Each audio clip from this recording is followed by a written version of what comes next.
우리가 계속 공부하는 산상수훈의 말씀 제 세 번째 말씀입니다. 마태복음 5장 3절부터 마태복음 5장 3절부터 12절까지 우리 같이 큰 소리로 예수님의 말씀을 함께 봉독하시겠습니다.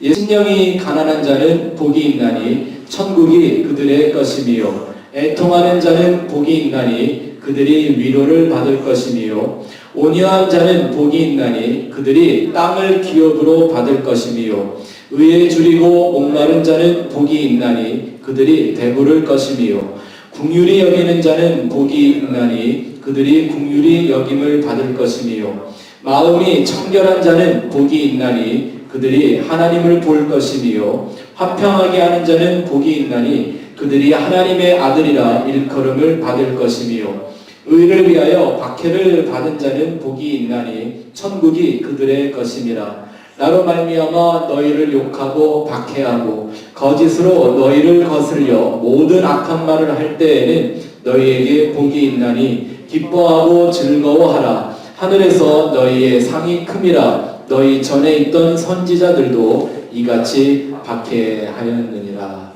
아멘. 우리가 팔복의 말씀을 지난주부터 시작하면서 지난주에는 팔복의 서론적인 말씀을 좀 먼저 또 드렸습니다. 이 팔복은 그저 하나의 복의 가지수를 말씀해 주신 것이 아니라 하나님께서 우리에게 베풀기를 원하시고 계시하기 원하는 8가지의 약속의 말씀이라고 또 말씀을 드렸습니다. 이 말씀은 하나님을 믿는 예수 그리스도를 믿고 구원받은 영혼들 속에서는 반드시 하나님께서 이루고 마시는 그런 약속이 될 거라는 것을 우리가 믿고 나아가게 될 때 이 말씀의 가운데 나와 있는 8가지의 축복과 그 축복을 받는 그 모습들이 우리의 삶 속에서 온전히 이루게 될 것을 기대하며 나아가시기를 바랍니다. 말씀드린 것처럼 이 8가지 이 팔복의 말씀은 오직 예수님만이 우리에게 주실 수 있는 복이라는 것도 이해해야 합니다. 겉으로 얼핏 보면 예수님 아니라도 얻을 수 있는 것 같이 보여지는 부분들이 없지 않아 있는 게 사실입니다. 하지만 주님이 이 땅에 오셔서 우리에게 직접 말씀하셨던 것은 예수 그리스도로만 얻을 수 있는 것이기 때문에 우리에게 주신 말씀인데, 그렇지 않고 이 말씀들을 그저 하나의 철학적 감성으로 좀 풀어가며 또 우리가 세상을 살기 위하여 어떤 유익한 하나의 지적인 이론으로 만들고 도덕과 윤리로 만들어버리면 그것이 종교다원주의로 빠지게 되는 큰 함정과 속임수가 되고 맙니다. 혹시 아시나 모르겠습니다. 베네딕토라고 하는 교황이 한 이런 말이 있었습니다. 예수 그리스도를 잘 모른다 할지라도 이 산상수훈, 특별히 팔복의 말씀을 듣고 이해하고 그대로 살았던 사람들은 구원받는다. 맞습니까? 맞습니까? 어디 성경 어디에 팔복의 이름으로 구원받는다는 얘기가 있습니까? 구원은 오직 누구? 예수 그리스도의 이름만으로 구원을 받는 걸 성경이 가르쳐주고 있는데, 이 팔복의 말씀이 너무나 좋다 보니까 사람들이 그렇게 오해하고 왜곡해서 말하는 일들이 많이 있는 것을 보게 됩니다. 과연 이 팔복의 말씀은 하나님께서 사망과 이 죽음의 권세 가운데 놓여있는 인생들에게 주실 가장 크고 위대한 복을 얘기하고 있습니다. 독생자 예수를 우리에게 내어주셔서 십자가에 달려 죽게 만들기까지 하시면서도 우리에게 주고자 원하시는 그 영원한 복, 그 참된 복, 그것을 지금 설명하고 있는데, 결론의 말씀으로 드린다면 이 팔복의 말씀은 모두가 구원에 대한 말씀을 하고 있습니다. 제가 신학교 다닐 때 이런 적이 있었습니다. 저는 이제 원래 대학에서는 음대를 했고 미국에 와서 처음 신학교를 다니니까 한국에서 신학을 하고 오신 유학을 온 전도사님들, 목사님들하고 하나라도 더 배우고 싶어서 이렇게 앉아서 토론도 하고 대화를 하던 그런 일들이 많이 있었는데요. 한번 어떤 전도사님하고 심하게 논쟁을 하고 싸운 적이 있었습니다. 그게 뭐냐 하면 그분이 이런 말씀을 하시는 거예요. 예수를 믿는다 그러면 구원은 이제 기본이고, 예수를 믿었으니까 구원은 기본적으로 받은 거고 이제는 그 예수로 말미암아 성경에 기록된 모든 축복을 받아야 합니다. 그래서 제가 물어본 게, 그러면 구원이라는 복이 가장 모든 복을 시작하는 가장 기초적이고 가장 기본적인 그런 복입니까? 그 외에 받는 더 복이 크다고 지금 말하는 겁니까? 하고 물어봤죠. 여러분들이라면 뭐라고 대답을 하시겠어요? 그냥 예수를 믿으면 구원받은 걸로 치고 그 다음에 또 뭐 받아야 된다? 구원받았으니까 10원 받고 11원 받고 이런 식으로 생각을 하는 얘기를 들으면서 너무나 화가 나가지고 막 싸웠던 기억이 제가 있습니다. 복 받는 것을 구원받는 것보다 더 중요하게 생각하는 종교는 결코 구원을 받을 수가 없습니다. 예수님 말씀하시기를 주여 주여 하는 자마다 천국에 들어갈 것이 아니라 이 얘기를 누구에게 하셨나요? 예수 이름으로 병도 고치고 귀신도 쫓아냈대요. 누구 이름으로?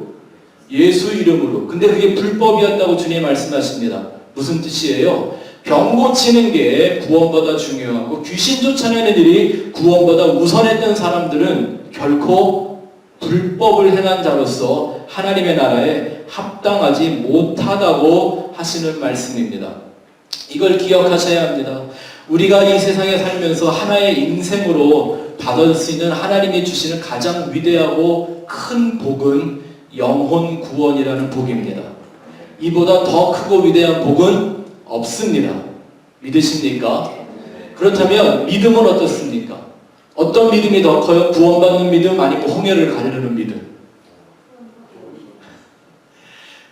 구원이 가장 크고 위대한 믿음이 축복이라면 우리에게 나타날 수 있는 가장 크고 가장 위대한 믿음 역시도 그 구원을 받고 구원을 완성하는 믿음입니다. 자, 이 말씀을 베드로전서 1장 8절 9절에서 설명하고 있는데요. 한번 말씀을 같이 한번 크게 읽어보겠습니다. 시작. 예수를 너희가 보지 못하였으나 사랑하는도다.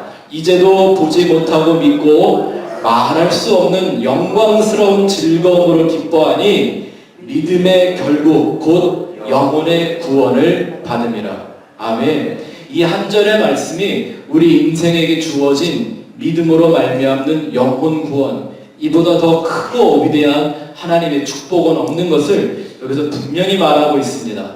지난주에 복 있는 자, 이게 무슨 말인가 설명을 드렸죠. 히브리 말로는 아시레이라고 한다고 그랬습니다. 뭐예요? 똑바른 길로 간다. 무슨 뜻입니까? 그 구원의 길, 그 길을 흔들림 없이 믿음으로 똑바로 가게 하시는 것, 그게 바로 하나님이 우리에게 베풀어 주시는 복이라고 말씀했습니다. 헬라어에서는 마카리오스라고 하죠. 기억하세요? 한번 따라해보세요. 아시레이. 이건 히브리 말이고 헬라어로는 마카리오스. 마카리오스. 마카로니는 아는데 마카리오스는, 이 말은 또 무슨 말이냐면 바로 그 은혜의 자리, 그 구원의 자리, 그 믿음의 자리로 하나님께서 우리를 인도해 가셔서 그 자격과 그 위치에 서 있게 만들어 주시는 겁니다. 이게 다 뭐에 직결되어 있는 거예요? 영원한 예수 그리스도 안에만 있는 구원에 대한 말씀인 것이죠. 자, 이제 오늘은 그 첫 번째 말씀, 심령이 가난한 자의 복에 대한 말씀을 좀 같이 나눠보려고 합니다. 심령이 가난한 자가 복이 있다. 왜냐하면 천국이 그들의 것이 될 것이다 라고 얘기했습니다. 이걸 조금 더 바꿔 말하면 이렇게 할 수 있죠. 복 있는 사람은, 이걸 먼저 한다면 복 있는 사람은 심령이 가난한 사람입니다. 왜냐하면 그들이 천국을 소유할 수 있기 때문입니다 라고 말할 수 있습니다. 이 첫 번째 축복이 너무나 중요한 건 뭐냐 하면, 이 첫 번째 축복이 나머지 7개의 축복과 약속을 여는 문이 됩니다. 문이 이렇게 한 방에 여러 문이 있는 게 아니라, 왜 그런 거 이제 영화를 보다 보면 무슨 보물 찾으러 가면 문 하나 열고 들어가면 문 또 있고 그 다음 문 또 있고, 문이 하나 열릴 때마다 그 룸에 있는 어떤 보물을 찾는 것처럼, 마치 이 팔복의 말씀이 이렇게 순서적으로 배열이 되어 있다고 생각해도 과언이 아닙니다. 이 첫 번째 심령이 가난한 자의 복, 천국을 소유하는 이 복이 나머지 7개의 복을 완성하는 시작이 됩니다. 이거를, 이 문을 열지 못하면 다른 것들은 알아도 아는 게 아니고 알아도 이루어지지 않을 목적이 됩니다. 여러분, 성경은요 다 그런 건 아니겠지만 성경에 있는 어떤 특정한 구절들은 한 구절만 잘못 알아보고 잘못 이해해도 하나님의 구원으로부터 멀어지게 되는 말씀들이 있습니다. 이단의 문제가 뭡니까? 이단이 성경을 다 거꾸로 말하나요? 다 잘못 말하나요? 아니요. 어떤 특정한 구절 한두 가지를 잘못 이해하고 잘못 설명해 가르침으로써 오히려 성경을 그렇게 연구하고 열심히 생명 걸고 믿음 생활을 하고도 지옥 가는 거예요. 그게 이단의 문제 아니겠습니까? 그렇다면 이 첫 번째 이 말씀이 바로 이렇게 중대한 말씀이란 말입니다. 이 한 절의 말씀을 잘못 이해하면 성경 모든 말씀을 오해할 수 있고, 이 말씀의 진짜 목적을 모르면 하나님의 구원에서, 왜냐하면 이렇게 말했죠. 심령이 가난한 자가 복이 있나니 천국이 그들의 것이며, 그러니 이 복을 이해하지 못하면 천국에 가까워질 수 있겠어요? 없겠어요? 구원으로부터 멀어질 수밖에 없다라는 거죠. 제가 지난 몇 주간 동안 이 팔복에 대한 말씀, 특별히 산상수훈을 가리키고 있는 말씀들의 많은 설교와 많은 주석들을 제가 한번 살펴보았습니다. 그러던 중에 좀 잘못된 개념들을 가리키는 것들이 좀 눈에 띄어서 좀 말씀을 드릴까 하는데요. 이 심령이 가난하다라는 이 상태를 이렇게 표현들을 하는 걸 좀 들어봤습니다. 첫 번째, 뭐 여러 가지 좋은 말로 설명을 많이 하지만 가장 흔하게 듣게 되는 이론이 뭐냐면 공수래 궁수어. 네, 심령이 가난해지는 거라니까. 세상에 우리가 올 때 가져온 게 없으니 갈 때도 아무것도 없이 그냥 가는, 이게 누가 한 얘기예요? 석가모니가 한 얘기 아닙니까? 그러면 지금 예수님이 석가모니가 한 좋은 말을 빌려서 여기다 쓰고 있는 얘기일까요? 아니요. 다시 말씀드리지만 이 팔복은 누구만 우리에게 이루어질 수 있는 말씀이라 하신 거라고요. 예수님만이 우리에게 이루어질 수 있는 약속의 축복이라는 이 기준을 절대 잃어버리시면 안 됩니다. 물론 다 일리가 있는 해명이고 비슷한 설명이긴 해도요, 이보다 좀 더 본질적이고 심층적인 진리가 담겨 있을 거라는 생각 하셔야만 되죠. 인생을 만드시고 창조하시고 앞으로 심판하실 하나님이 보시는 그 인생의 문제를 여기 얘기하고 있는데, 이렇게 철학자들이나 종교인들이 말하기 좋아하는 이런 사상의 비유를 한다면 뭔가 많이 부족하다는 생각이 들었습니다. 또 이런 것도 있어요. 심령이 가난하다 이렇게 하니까 이건 마음을 비우는 거, 뭐 내려놓는 거 이렇게 얘기를 합니다. 예, 그것도 좋은 아이디어일 수는 있습니다. 마음을 비운다라는 게 뭐예요? 보통 우리가 얘기할 때 마음 비운다 그러면 그냥 무슨 좀 갈등이 있을 때, 무슨 어려움과 도전을 만났을 때 자존심 좀 숙이고 조금 양보하고 포기하고 그러는 거죠. 또 뭘 하다가 자기의 어떤 힘의 한계에 도달했을 때 에이 뭐 할 수 없지 그러고 마음을 비운다고 그래요. 사람이 힘이 있으면 절대 자기 마음 비우지 않습니다. 그죠? 뭐 툭하면 뭐 정치인들이나 경제인들이 때가 되면 난 마음을 비웠습니다 뭐 이런 얘기 하는데요, 웃기는 소리입니다. 정치인들, 경제인들 절대 마음 비울 수가 없습니다. 또 이런 건 어떠세요? 이런 얘기 들어보셨나요? 헝그리 정신. 가난한 마음으로 뭔가를 계속하는 이 헝그리 정신 말입니다. 사실 세상이 말하는 그 헝그리 정신이라는 건 뭐예요? 어떤 자기의 목적과 꿈을 이루기 위해서 정말 배고픈 마음으로 고군분투해갖고 결국은 자기의 꿈을 이뤄내서 성공의 주인공이 되겠다는 거예요. 근데 지금 예수님이 말씀하신 심령의 가난함이 이런 세상에서 성공하는 헝그리 정신을 얘기하고 있는 걸까요? 아니죠. 근데 성경은 오늘 진짜 헝그리 정신 얘기하고 있습니다. 네 번째 복을 보면 의에 줄이고 목마른 자, 이게 진짜 헝그리 정신이죠. 이 헝그리 정신이 뭔지는 우리 넷째 주에 한번 가서 한번 살펴보기로 하죠. 뭐 또 이런 얘기들도 많이 하는 걸 들어봤습니다. 아주 윤리적이고 도덕적인 생각에 입각하여 청렴결백 하는 것. 도덕적으로 윤리적으로 선하게 살아서 어떤 교양을 쌓고 아주 겸손하게 다른 타인의 이득을 위해서 이기적인 삶이 아니라 이타적인 이런 삶을 사는 겁니다. 그러면 지금 이 말씀이 그냥 허랑방탕하는 모든 부자들을 욕하는 그런 얘기인가요? 부자가 죄라는 건가요? 아니요. 그것도 좀 아닌 것 같습니다. 또 이런 것도 들어봤습니다. 지금까지 드린 말씀은 좀 이렇게 세상적인 어떤 그런 측면이 많이 있는다 하더라도요. 교회에서도 이런 얘기하는 것, 심령이 가난해야 된다는 건 영적인 것을 보다 추구하기 위해서 교회 열심히 다니고 노력하고 헌금도 더 많이 내고 예배도 더 많이 참석하는 이런 얘기를 하더라고요. 주일 예배 한 번 나오던 사람이 심령이 가난해지면 수요 예배도 나오고 거기서 더 가난해지면 새벽 기도도 나오고 더 가난해지면 무슨 제자 훈련도 하고 더 가난해지면 무슨 선교인 무슨 심령이 가난해지기 경쟁합니까 지금? 예수님이 하시는 말씀들이 이런 말씀이겠어요? 이런 어떤 율법적인 것들 말입니다. 오히려 이 심령의 가난함을 얻기 위해서는 뭘 해야 된다라는 율법적인 내용을 가리킨다면 이건 지금 이 말씀을 완전히 거꾸로 해석하고 있는 거예요. 성경의 말씀에 율법으로는 구원받을 사람이 있다 없다? 없다. 근데 지금 이 첫 번째 복은 어떤 복이에요? 심령이 가난하면 천국을 복으로 받는다 라고 얘기하는 거니까 이 가난함은 영혼 구원과 직결되어 있는 천국의 백성이 되는 것과 직결되어 있는 거야 하니까 오히려 율법적인 말씀이 아니라 율법 이상의 것이 되어야만 하는 말씀이겠죠. 제가 드리는 말씀 이해가 되십니까? 네. 오해는 하지 마십시오. 어떨까요? 여러분들이 잘못 배워도 야단치는 게 아니라 이 말씀의 근본적인 의미를 알게 하기 위해서 우리가 한번 살펴본 겁니다. 또 이런 생각들이 나쁘다는 것도 아닙니다.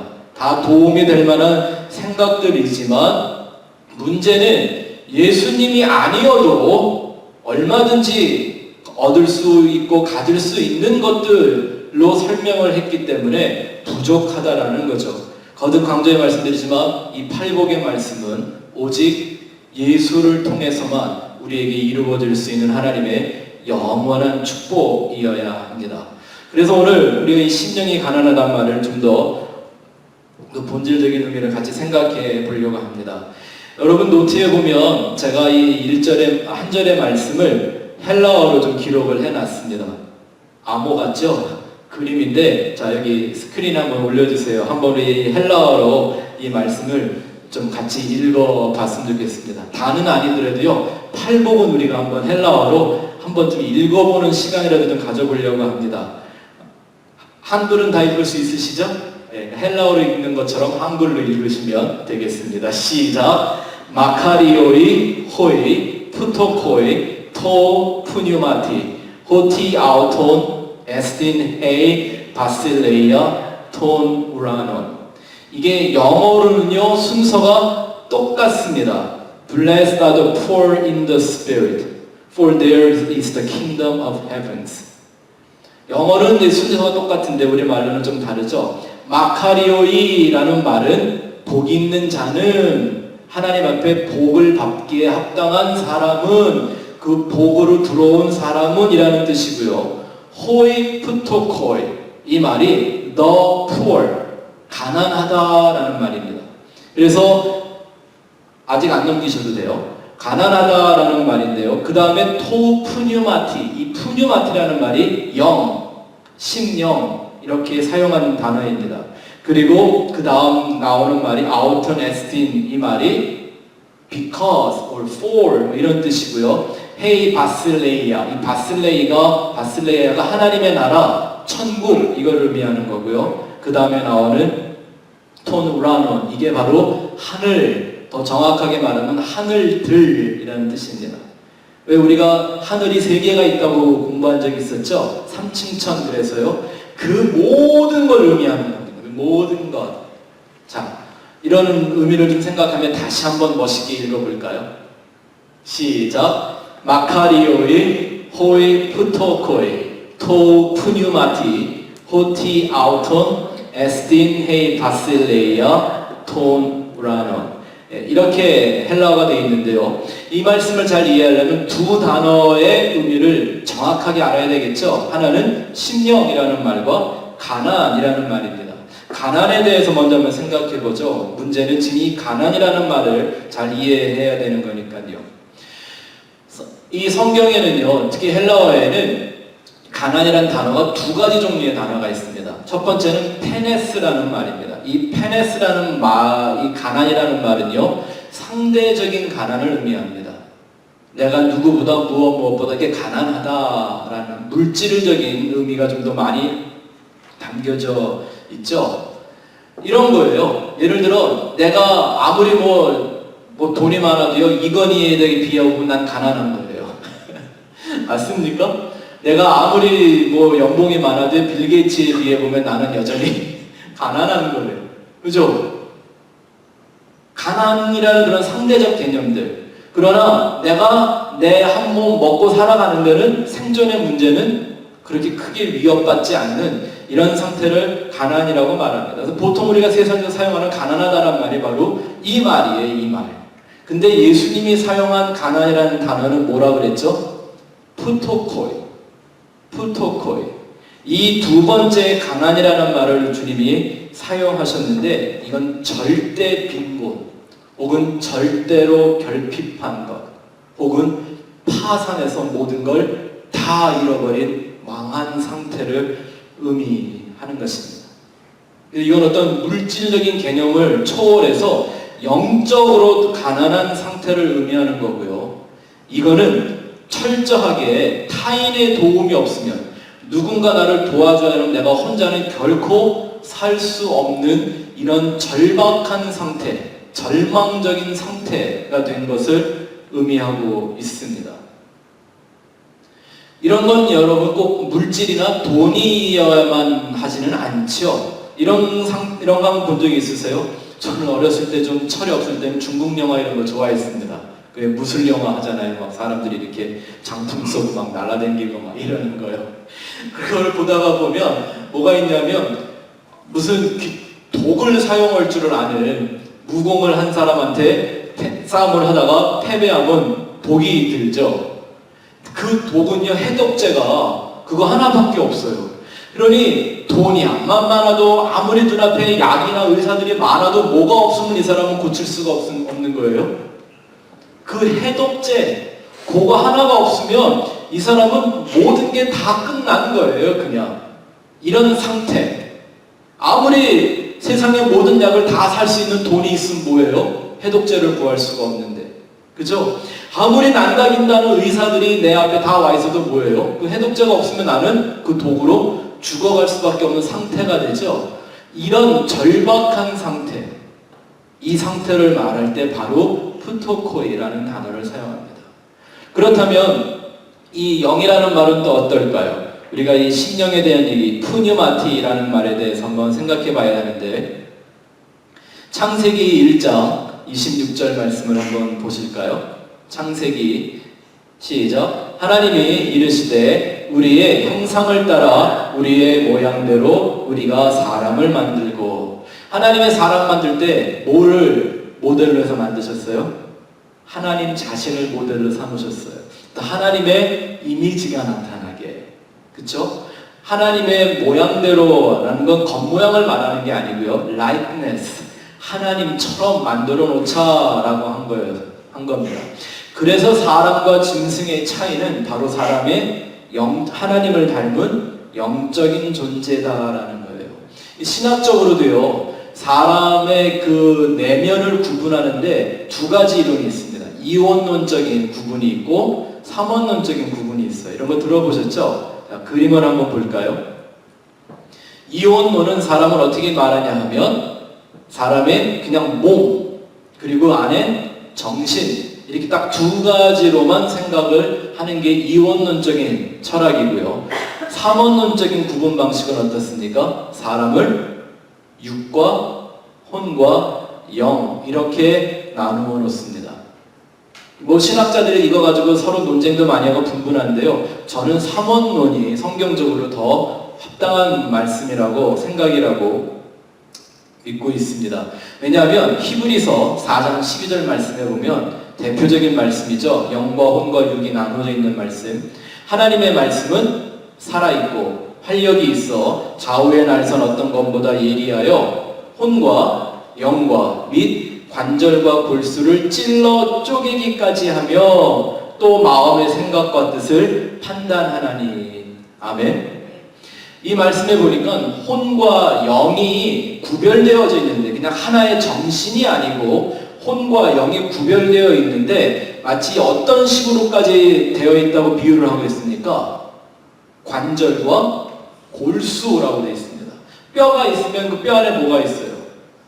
골수가 있는 거죠. 그죠? 뼈가 있으면 뼈에 겉에 부분이 있을 거고요. 단단한 뼈가 있고 그 뼈를 살게 하는 건 뭐예요? 그 뼈 속에 흐르고 있는 골수죠.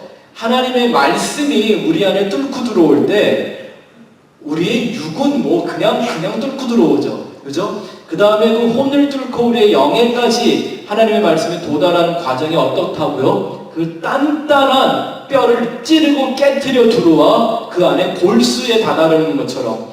왜냐하면 우리의 혼이 그렇게 단단하니까요. 이 말씀을 보면 분명히 사람은 단순히 이원론적으로 나누어져 있는 게 아니라 하나님의 형상을 닮은 삼원론적인 육과 혼과 영으로 구별되어 있다는 걸 알 수가 있습니다. 영은 혼을 담는, 육은 혼을 담는 그릇이라고 생각하시면 훨씬 이해가 쉽습니다. 우리가 갖고 있는 이 육, 플래시, 이거는 그냥 뭘 상징하는 거예요? 요즘 외모 지상주의가 돼가지고 참 안타까운데, 이거는 그 인격이라는 사람, 그 혼을 담기 위한 하나의 그릇에 불과합니다.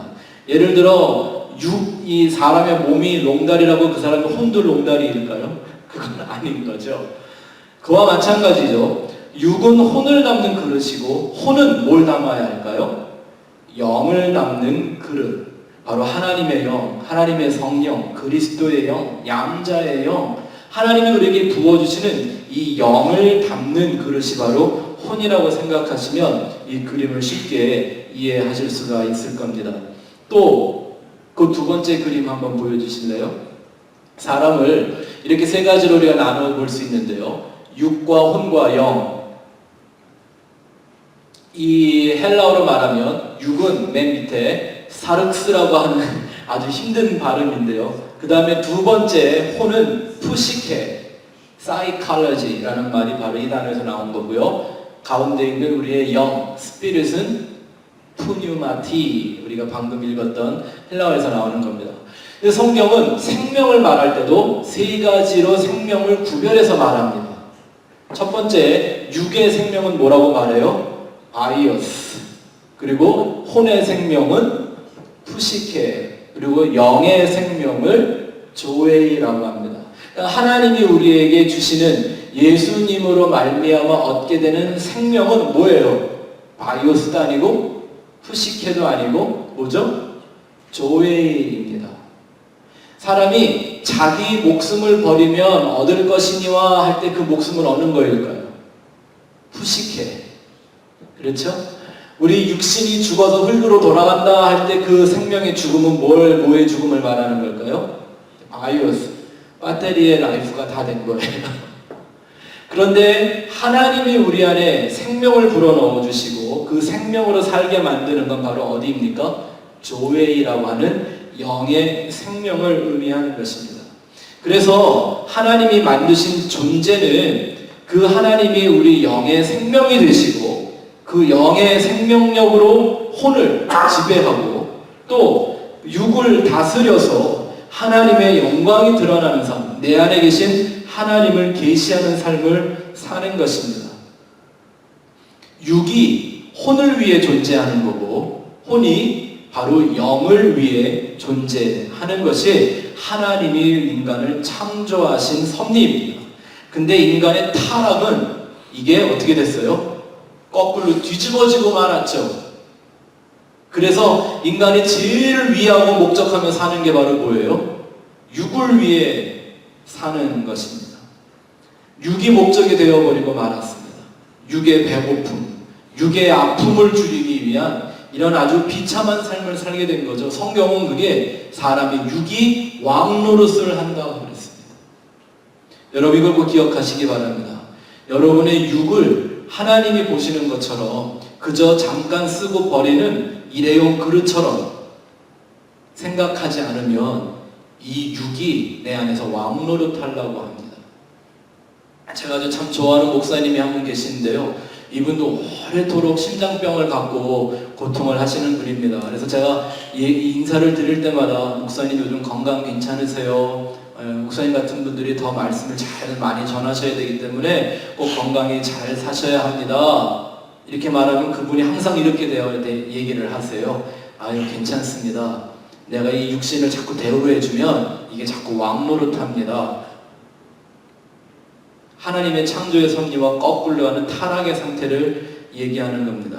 그거에 대해서 사도 바울은 빌립보 말씀에 이렇게 말씀을 말하고 있죠. 한번 읽어보죠. 시작. 그들의 마침은 멸망이요 그들의 신은 배요 그 영광은 그들의 부끄러움에 있고 땅의 일을 생각하는 자라.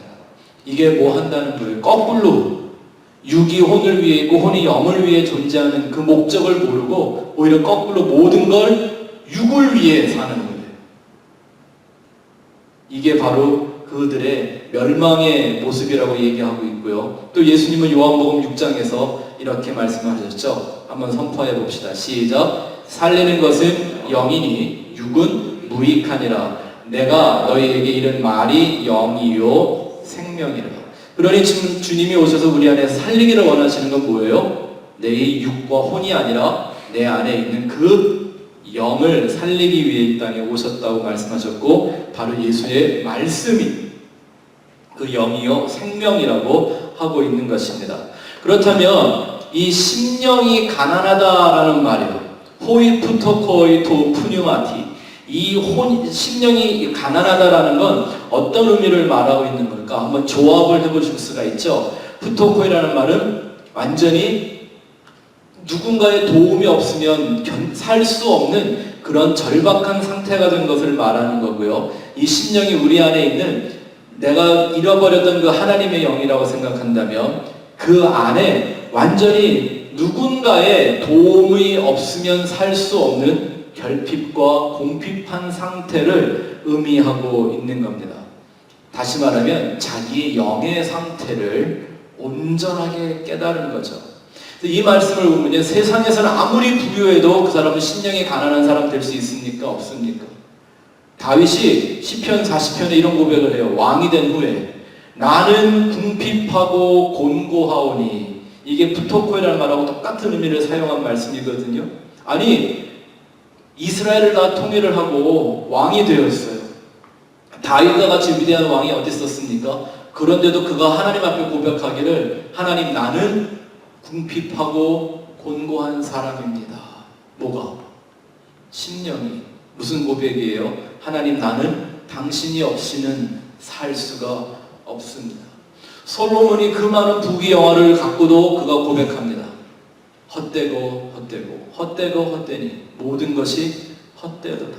사람이 심령에 하나님의 기쁨을 갖는 것보다 더 큰 낙이 없다라는 걸 내가 알게 되었다고 고백합니다. 그러니까 아무리 세상에 부귀영화를 가졌다 하더라도 이 사람은 심령이 가난한 사람이 될 수가 있습니다. 그런데 땅에서 물질적으로 가난하다고 다 심령이 가난한 사람 될까요? 아니요. 오히려 세상과 물질을 더 얻어보기 위해서 바둥바둥 애를 쓰며 산다면 이 사람은 오히려 성경이 말하는 가난한 사람이 아니라 오히려 부한 사람이 되는 거죠. 그래서 이 예수님이 가끔 그런 말씀을 하십니다. 부자가 천국에 들어가는 것이 낙타가 바늘귀에 들어가는 것보다 어렵다. 여기서 말하는 부자는 돈 많은 부자를 말하는 게 아니라 이 가난함에 반대되는 개념. 하나님이 없으면 나는 살 수 없다고는 자기의 영적인 파상 상태를 깨달은 그것이 아니라 오히려 난 하나님 없어서 살 수 있어. 뭐 이런 사람 있죠. 내 주먹을 믿어. 예? 가진 건 개뿔도 없는 사람들이 뭐 내 주먹을 믿는다니 조금 모아놓은 그 재산 믿고 사는 이런 건 오히려 어떤 거예요? 심령이 오히려 부한 거죠. 또 어떤 율법과 종교 행위로 자기의 의의를 철저하게 포장하는 이 사람들도요. 예수님 아닌 다른 것들 말입니다. 이것도 다 뭐예요? 영적인 부자들의 모습인 거예요. 그 대표가 성경에 나오잖아요. 니고데모와 부자 청년이요. 이 사람들은 둘 다 돈도 너무나 많았고요. 바리새인들로서 아주 하나님의 법의를 자기 나름대로 열심히 잘 지켰던 사람이에요. 근데 둘 다 똑같은 질문을 하러 옵니다. 뭐라고 그래요? 선생이요, 어떻게 하면 영생을 얻겠습니까? 예수님이 대답을 해줄 때마다 이 사람들 뭐라냐면, 나는 율법과 계명은 날 때부터 지금까지 다 잘 지켰습니다. 그때 예수님이 아주 충격적인 얘기를 하시죠. 니고데모한테는 사람이 거듭나지 않으면 안 된다. 또 그 부자 청년한테는 그래, 그럼 네 재물 다 팔아서 가난한 사람들한테 나눠주고 너는 나를 따라올래? 근데 둘 다 따라갔어요? 안 따라갔어요? 안 따라갔어요. 처음에는. 나중에는 어땠는지 모르겠지만 무슨 말이냐면 이 사람들에게는 영생이라는 게 마치 하나의 보험처럼 생각을 했던 것 같아요. 내가 율법도 지키고 다 했으니까 모두 딱 이게 예비가 돼 있어야 돼요. 보험, 무슨 생명보험 드는 것처럼, 그렇죠? 우리가 생각하는 구원이 보험 같아서는 절대 구원을 얻을 수가 없다라는 걸 이 두 사람에 대한 얘기로 알 수 있습니다. 하나님이 아닌 다른 것들을 붙들고 살려고 했던 그 사람들 말입니다. 자, 그러면 우리가 이렇게 이 월드 스타디를 다 했기 때문에 이제 좀 쉽게 예수님이 말씀하시는 심령이 가난한 사람이라는 걸 제 나름대로 5가지로 한번 정리를 해봤는데요. 한번 그것을 확인해보고 가죠. 첫 번째는 영에 대한 신중한 관심이 시작된 사람을 의미합니다. 자기 영에 대하여, 영적인 것들, 영적인 삶에 대하여 신중한 관심이 시작된 사람들입니다. 육에 대한 게 아니라. 우리 사람은 대부분 다 어떻게 돼요? 특별히 또 우리가 연로해지실수록 뭐에 관심이 많아질 수밖에 없어요. 육에 대한 관심. 네? 또 요즘은 지상 외모주의가 됐기 때문에 뭐 여자는 다 앞트임 뒤트임 뭐 다 터야 되고 남자들은 식스팩 정도는 기본적으로 뭐 갖고 있어야 뭐 사람 대우를 받는 이런 시대가 되고 말았잖아요. 이런 관심이 아니라 육에 대한, 세상에 대한, 명예에 대한, 성공에 대한 관심이 아니라 자기 안에 죽어있는 그 영에 대한 푸뉴마티에 관한 관심이 아주 신중하게 시작된 사람들을 얘기합니다. 그 영에 대한 관심에 대한 얘기를 성경은 이렇게 기록하고 있는데요. 제가 한번 빨리 읽어드릴 테니까 한번 잘 들어보세요. 고린도전서 2장 11절부터 14절 말씀해 보면, 사람의 일을 사람의 속에 있는 영 외에 누가 알리요? 이와 같이 하나님의 일도 하나님 영 외에는 아무도 알지 못하느니라. 우리가 세상의 영을 받지 아니하고 오직 하나님으로부터 온 영을 받았으니 이는 우리로 하여금 하나님께서 우리에게 은혜로 주신 것들을 알게 하려 하심이라. 우리가 이것을 말하거니와 사람의 지혜와 가르친 말로 아니하고 오직 성령께서 가르친 것으로 하니, 잘 들어보세요. 영적인 일은 영적인 것으로 분별하느니라. 그 다음 말씀이 더 놀랍습니다. 육에 속한 사람은 하나님의 성령의 일을 받지 아니하나니 이는 그것들이 그들에게 어리석게 보임이요 또는 또 그는 그것들을 알 수도 없나니 그러한 일은 영적으로 분별되기 때문이라. 육에 속한 사람들, 바꿔 말하면 육에만 관심이 있는 사람들은 하나님의 것을 받을 수도 알 수도 깨달을 수도 없다라고 성경이 선언하고 있습니다. 왜냐하면 하나님의 일은 무엇으로만, 영으로만, 영적으로만 알 수 있는 거라고 가르쳐주고 있는 것이죠. 또 로마서 8장 5절부터 14절, 제가 길기 때문에 그냥 읽어만 드릴 테니까 한번 잘 들어보시기 바랍니다. 똑같은 의미의 말씀입니다. 육신을 따르는 자는 육신의 일을, 영을 따르는 자는 영의 일을 생각하나니 육신의 생각은 사망이요 영의 생각은 생명과 평안이니라. 이런 말씀 기억나시죠? 육신의 생각은 하나님과 원수가 되나니 이는 하나님의 법에 굴복하지 아니할 뿐 아니라 할 수도 없음이라. 육신에 있는 자들은 하나님을 기쁘시게 할 수 없느니라. 만일 너희 속에 하나님의 영이 거하시면 너희가 육신에 있지 아니하고 영에 있나니 누구든지 그리스도의 영이 없으면 그리스도의 사람이 아니라. 또 그리스도께서 너희 안에 계시면 몸은 죄로 말미암아 죽은 것이나 영은 의로 말미암아 살아있는 것이니라. 예수를 죽은 자 가운데서 살리신 이의 영이 너희 안에 거하시면 그리스도 예수를 죽은 자 가운데서 살리신 이가 너희 안에 거하시는 그 영으로 말미암아 너희 죽을 몸도 살리시리라. 그러므로 형제들아 우리가 빚진 자로 잘 들어보세요. 육신에게 져서 육신대로 살 것이 아니니라. 너희가 육신대로 살면 반드시 죽을 것이로되 영으로서 몸의 행실을 죽이면 살리니 무릇 하나님의 영으로 인도함을 받는 사람은 곧 하나님의 아들이라. 아멘. 이 영적인 생명에 대하여, 영적인 삶에 대하여 아주 신중한 관심이 시작된 그 사람들, 그들을 바로 심령이 가난한 자라고 말하는 겁니다.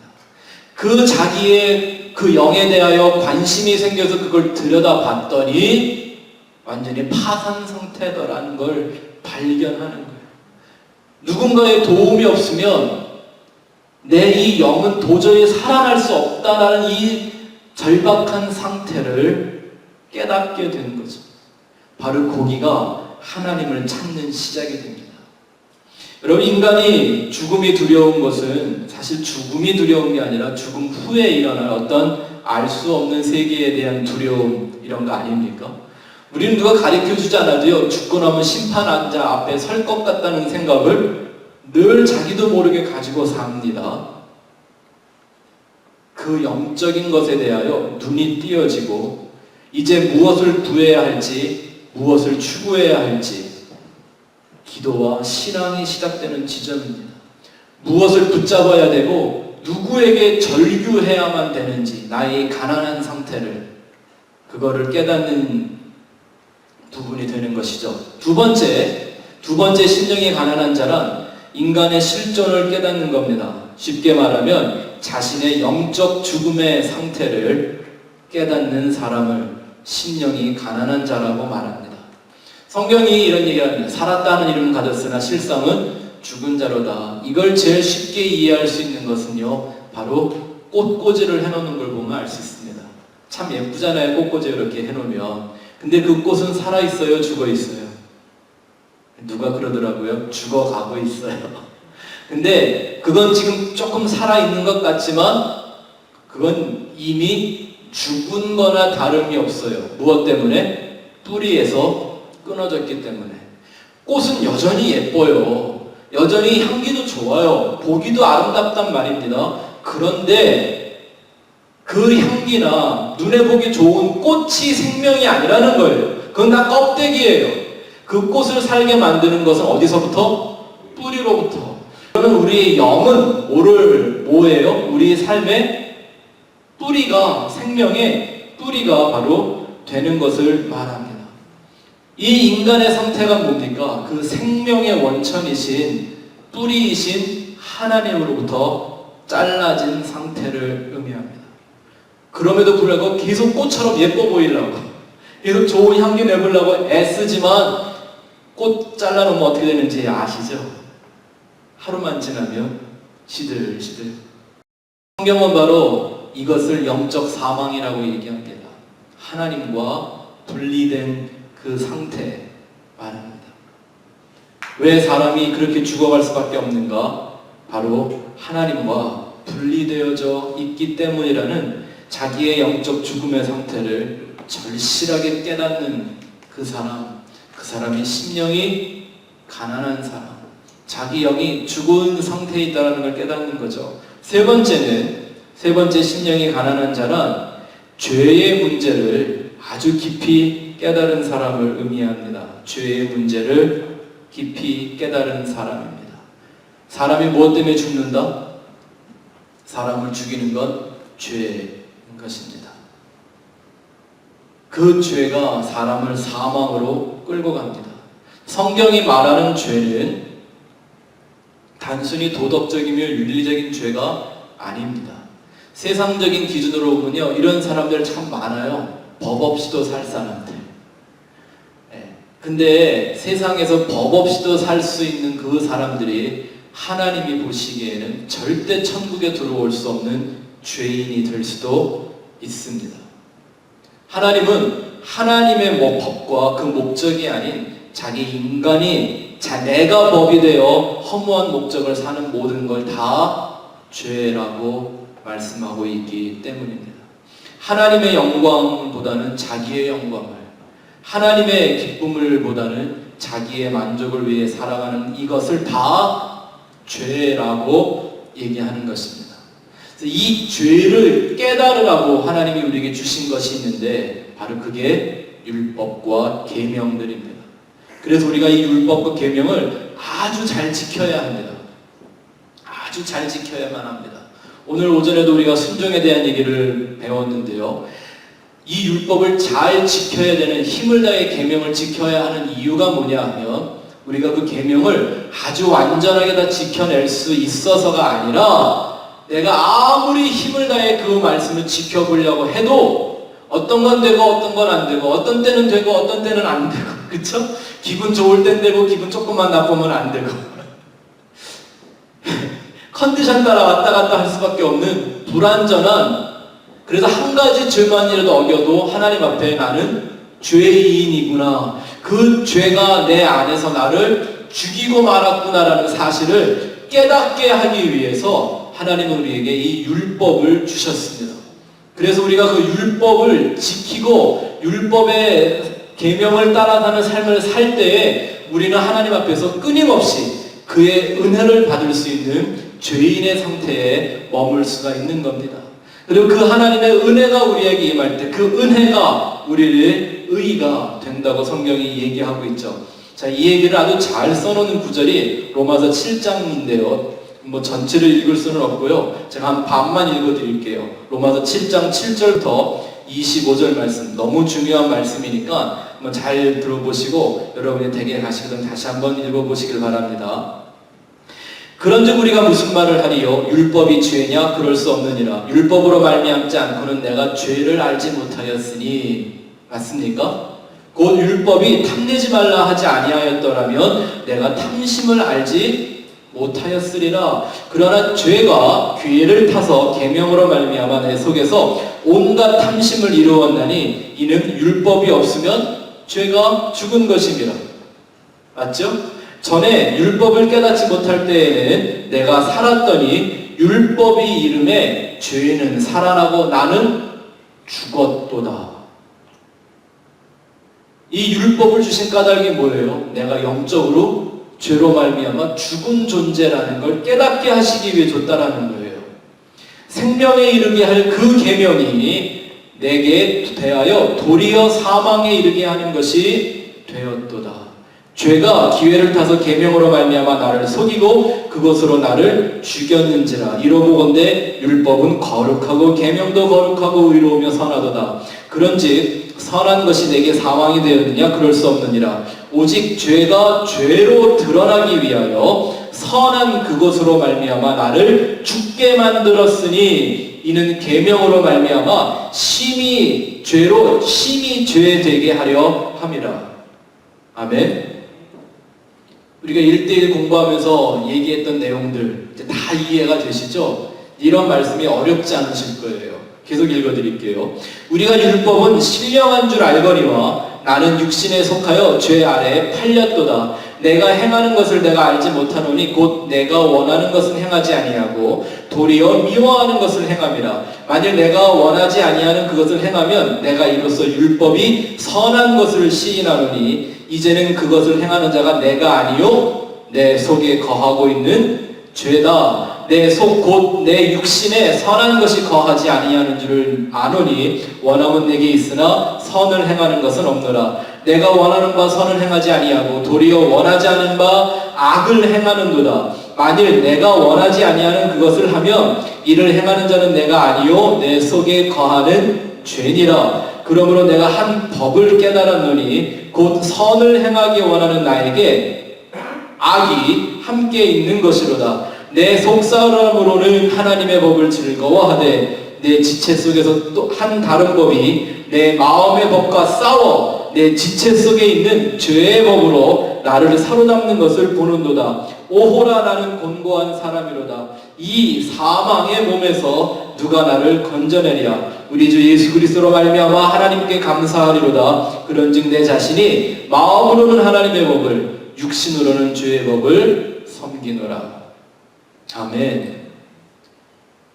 율법을 생각하면 할수록 내가 사도 바울과 같이 고백할 수밖에 없는 자리에 가는 겁니다.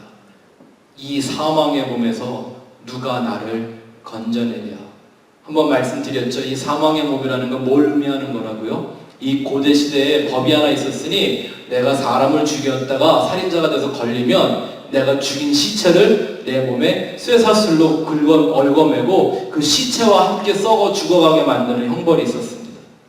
지금 사도 바울이 자기의 이 육의 법, 하나님의 율법에 순종할 수 없는 자기의 육신을 그와 같은 모습으로 설명하고 있는 겁니다. 인간의 이 죄의 문제를 얼마나 심각하게 깨닫는 것입니까?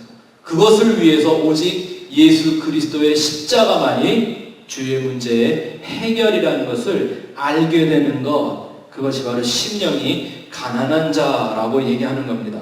또 네 번째는 그렇기 때문에 절대적으로 예수가 필요한 존재임을 아주 깊이 인식하는 사람입니다. 말씀드린 것처럼 이 세상의 많은 문제들은 해결할 방법들이 여러 가지가 있습니다. 그런데 죽음으로도 해결되지 않는 인간의 문제가 뭐예요? 바로 이 죄의 문제라는 겁니다. 이 죄의 문제를 해결하지 않고는 그는 결코 하나님의 나라에 들어갈 수가 없기 때문이죠.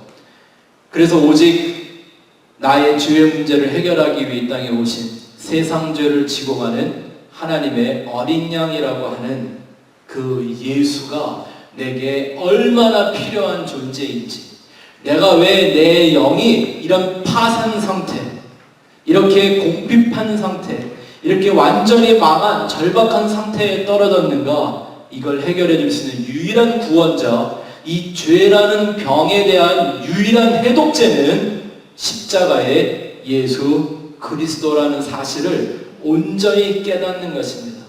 그때 우리는 목마른 사슴이 시냇물을 찾듯이 예수를 찾아가게 되어져 있는 겁니다. 전 지난주에 참 감사한 소식 하나를 받았습니다.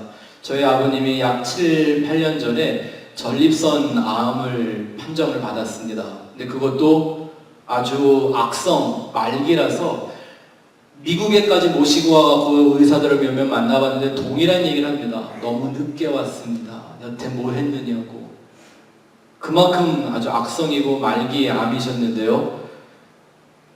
지난 3일인가 4일 전에 이제 7년 만에 완전히 회복이 되셔서 더 이상 전립선 암은 걱정하지 않으셔도 된다고 하는 그런 판정을 받았습니다.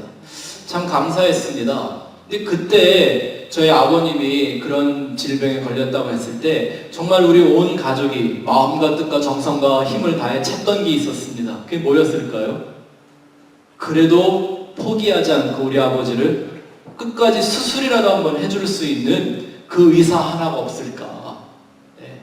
목사님인데 뭐 하나님이 불려가면 가시는 거고 천국에 가시는 게 두려워서가 아니라 가족으로서 끝까지 최선을 다해보고 싶었던 거죠. 그러니 그때 정말 목말라 찾던 존재가 뭐예요?